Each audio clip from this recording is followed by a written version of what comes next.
All right, well, it's time to start this cable railing here. It is looking pretty scary up above. Had a little hail earlier today. Look at that. I gotta tell you, man, I wish I knew how to paint to capture the colors that you see. I mean, that is just, I don't know. That's just pretty cool. But anyway, so we're out here. It's 70 degrees, a little breeze blowing. Perfect day to get some work done. It's in the evening. I think it's 6 o'clock, so I'm just trying to get started. Gonna get that cable railing. I made the video about how to get the wood framing up in the posts, so that's there, how to get the supplies for it. And now we're gonna start the cable railing. Let me walk you inside here. I'll show you what I got, and I can put links to it. But on Amazon, I got a spool of 500 feet of cable.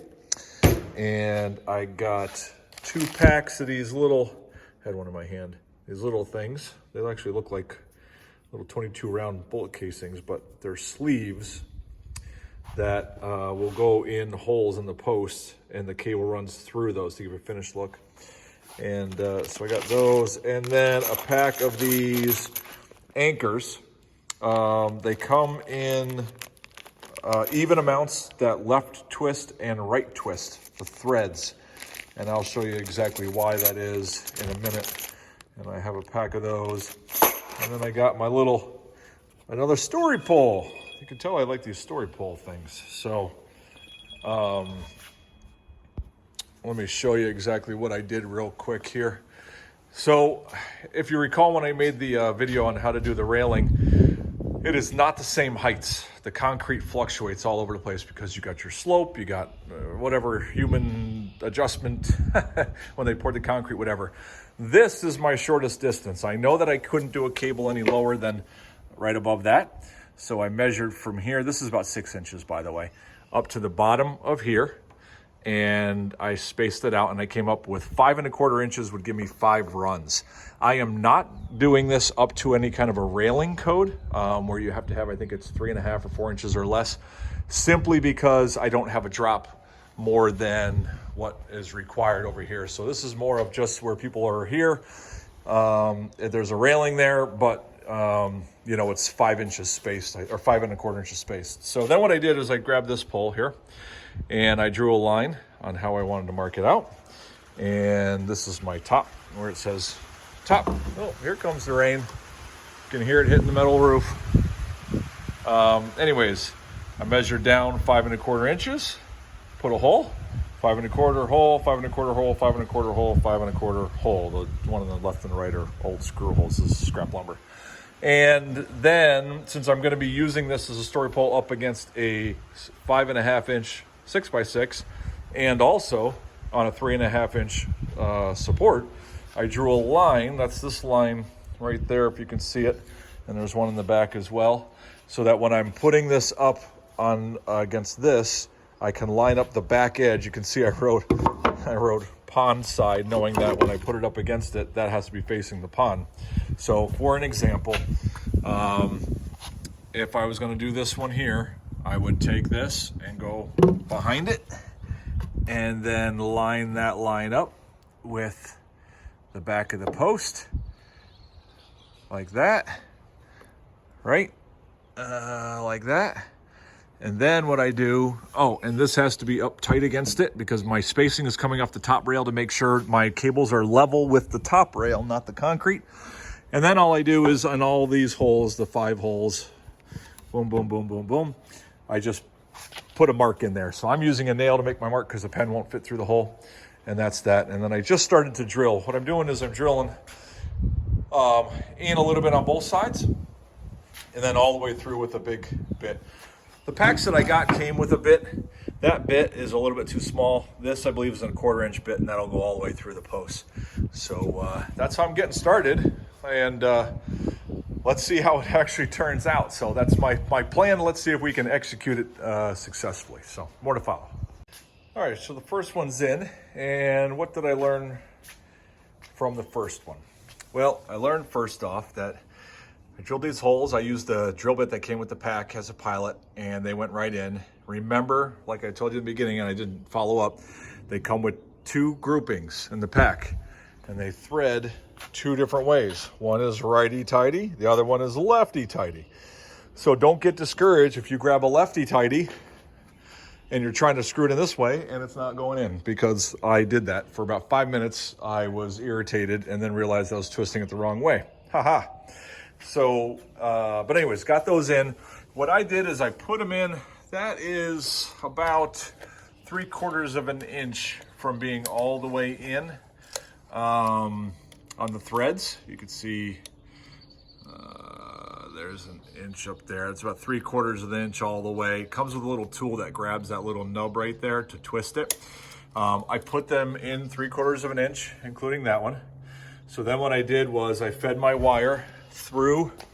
Remember those little nipple things that I showed you that look like casings? I threaded it through one, through the pole, through another one, and then I went over here. I put it inside of this one all the way, and then I used the crimper and I crimped it twice. Now I got the crimper. I could put a link in the down below. It was online. It's this blue one here.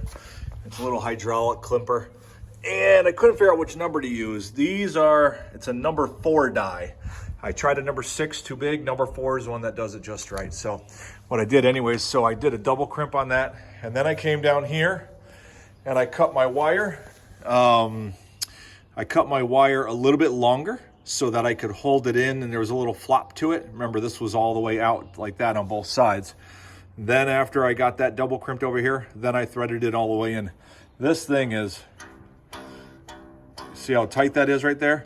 There's about 1 thread left on that after threading it in. And this one is all the way in, which ideally you want to get to right where that last thread disappears. Cleanest look, then you don't see threads. The directions looking online said that it was about 1.5 inches short of the total distance. And sure enough, they're probably right about on there. So maybe 1 inch and 3/8 would have got that last thread in.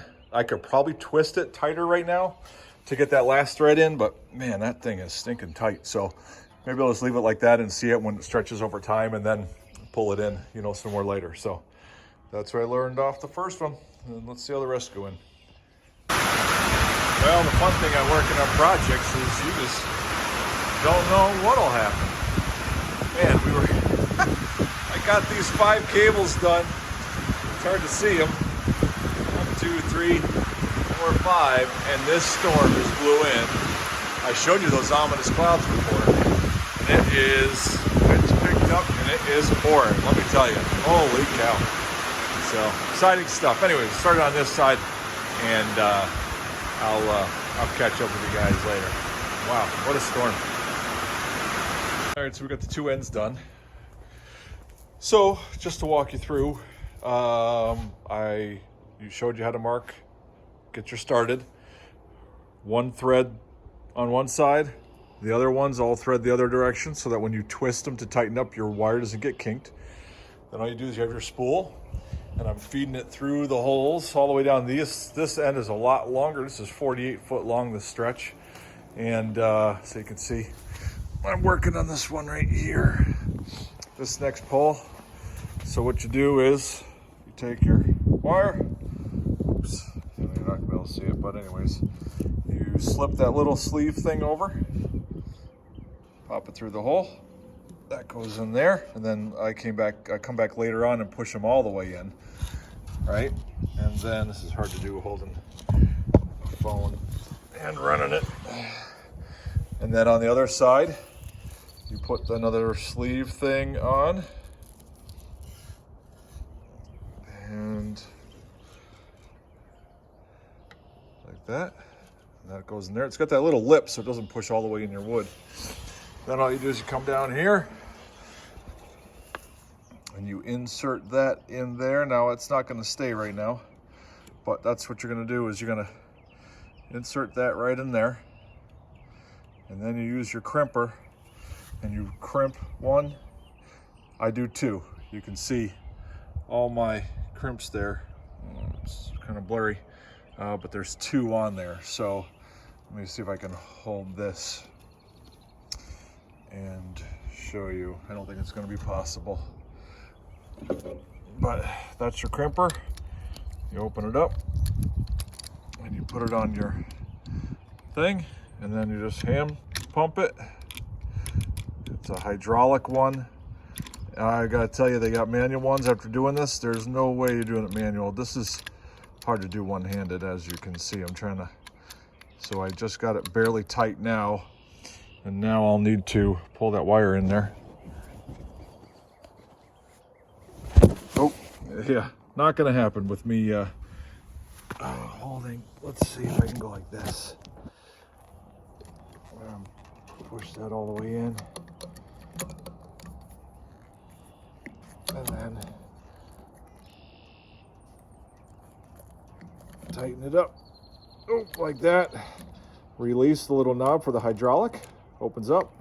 Tighten it again, and then put your second crimp on.